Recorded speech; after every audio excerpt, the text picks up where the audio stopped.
Hi, எப்படி இருக்கீங்க? இன்றைக்கி எஸ்ஆர்எம்மா கிச்சனில் பீன்ஸ் பருப்பு உசிலி எப்படி செய்கிறதுன்னு பார்க்கலாம். இது ரொம்ப நல்லா டேஸ்ட்டாக இருக்கும். சாதாரணமாக செய்கிறத விட கூடுதலாக ஒரு சுவை இருக்கும். அதுக்கு என்ன பண்ணணும்? ஃபஸ்ட்டு ஒரு கடலைப்பருப்பு, 1 கப் கடலைப்பருப்பு எடுத்து நல்லா கழுவிட்டு 1 மணி நேரம் ஊற வச்சிடலாம். நல்லா இப்போ பாருங்கள், பருப்பு நல்லா ஊறிடுச்சு. இந்த பருப்பை தண்ணி இல்லாமல் மிக்ஸி ஜாரில் சேர்த்து அதை கொஞ்சம் கொஞ்சமாக சேர்த்து, தண்ணி இருக்கக்கூடாது, மிக்ஸி ஜாரில் சேர்த்தாச்சு. அது கூட என்னெல்லாம் சேர்க்கணும் அப்படின்னா, காரத்துக்கு மிளகாய் வத்தல், காஞ்ச மிளகாய் எடுத்து சேர்த்துக்கலாம். நம்மளுக்கு காரத்துக்கு ஏற்ற மாதிரி சேர்த்துக்கலாம். நான் ஒரு 4 சேர்த்துருக்கேன். கூடுதலாக காரம் வேணும்னா 1 சேர்த்துக்கலாம். கொஞ்சம் உப்பு சேர்த்துக்கலாம். உப்பு சேர்த்து அதை கொரன்னு அரைச்சிக்கணும். ரொம்ப நைஸாக அரைக்க வேண்டாம், கொஞ்சம் கொரன்னு அரைச்சிக்கலாம்.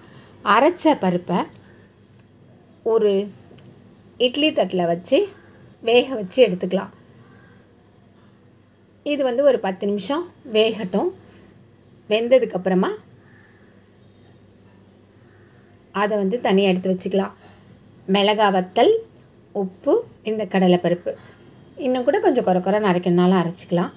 அரைச்சி இது பாருங்கள், அவிச்சு எடுத்தாச்சு. இப்போ நல்லா வெந்துருச்சு. வெந்த பருப்பை தனியாக வச்சிடலாம், ஆறட்டும். அதுக்கு நடுவில் நம்ம பீன்ஸ் தாளிச்சிக்கலாம். அதுக்கு 2 ஸ்பூன் எண்ணெய் விட்டு கடுகு உளுந்தம்பருப்பு போட்டு தாளிக்கலாம். கடுகு நல்லா பொரிஞ்சு வரட்டும், உளுந்து செவந்து வரட்டும். நல்லா 1/4 டீஸ்பூன் பெருங்காயத்தூள் சேர்த்துக்கலாம். ஏன் அப்படின்னா, நம்ம கடலைப்பருப்புலாம் சேர்த்துருக்கோம்ல, அதனால் பெருங்காயத்தூள் சேர்த்துக்கலாம். சேர்த்ததுக்கப்புறமா கருவேப்பிலை, கொஞ்சம் வாசத்துக்கு கருவேப்பிலை போட்டுக்கலாம். போட்டு நல்லா வதக்கிடலாம். நல்லா வதங்கட்டும்.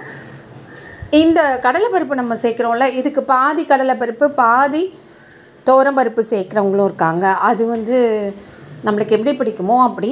நான் இன்றைக்கி வெறும் கடலைப்பருப்பு தான் சேர்த்துருக்கேன். இப்போ பீன்ஸை அதில் போட்டு நல்லா வதக்கிடலாம். தாளிக்கிறதுல பீன்ஸையும் சேர்த்து நல்லா வதக்கிடணும். பீன்ஸுக்கு நம்ம உப்பு போடணும். ஏன்னா முதலையே நம்ம இதுக்கு உப்பு போட்டிருக்கோம் கடலைப்பருப்புக்கு. அதனால் பீன்ஸுக்கு தேவையான உப்பு மட்டும் போட்டு, கூடவே கொஞ்சம் மஞ்சத்தூள் போட்டுக்கலாம். மஞ்சத்தூள் போட்டு நல்லா வதக்கிட்டு,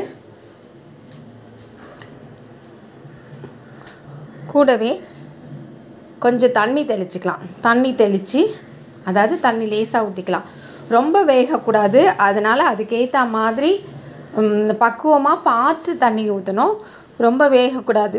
பீன்ஸ் ரொம்ப குழஞ்சிருச்சுன்னா நல்லாவே இருக்காது.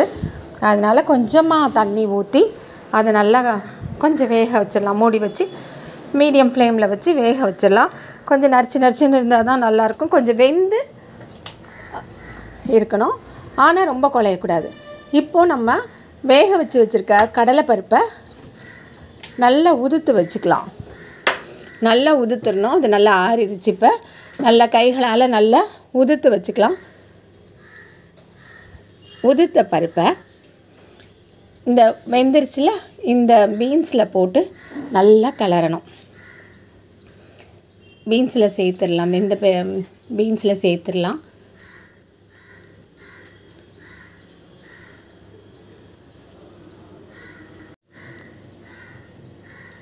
கடலைப்பருப்பு இப்போ சேர்த்தாச்சு. இதையும் நல்லா வதக்கணும். இந்த கடலை ஏற்கனவே வேக வச்சாச்சு, இருந்தாலும் அந்த ஸ்மெல்லாம் இல்லாமல் நல்லா வதங்க அது நல்லா டேஸ்ட் கொடுக்கும். இந்த பீன்ஸோடு இந்த பருப்பு எல்லாம் நல்லா சேர்ந்துடணும். அதுக்காக கொஞ்சம் நேரம் நல்லா வதக்கிட்டு, நல்லா உதிரியாக வந்துடும். தனித்தனியாக பூவாக வந்துடும். அந்த மாதிரி அந்த அளவுக்கு நம்ம வதக்கிடணும். இது ரொம்ப டேஸ்ட்டாக இருக்கும். சாதாரணமாக அந்த கடலைப்பருப்பு சேர்க்கும்போது அது ஒரு டேஸ்ட்டு தான். சிலர் வெறும் துவரம்பருப்பு மட்டும் சேர்ப்பாங்க. சிலர் இது பாதி அது பாதி, கடலைப்பருப்பு பாதி துவரம்பருப்பு பாதின்னு சேர்ப்பாங்க. நான் இன்றைக்கி செஞ்சது கடலைப்பருப்பில் மட்டும்தான். எந்த ஒரு கட்டிகளும் இல்லாமல் நல்லா கலந்து விட்டுறணும். அப்போ உதிரியாக சாப்பிடும்போது அவ்வளோ நல்லாயிருக்கும்.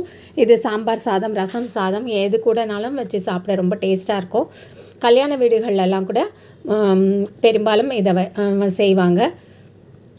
ஐயர் வீட்டு சமையலெல்லாம் பீன்ஸ் பருப்பு உசிலிக்கு பிரதான இடம் உண்டு. இது எல்லாருக்குமே பிடிக்கும். டேஸ்ட்டாகவும் இருக்கும், அதே சமயம் இது நல்லா ஹெல்த்துக்கும் ஏற்றது.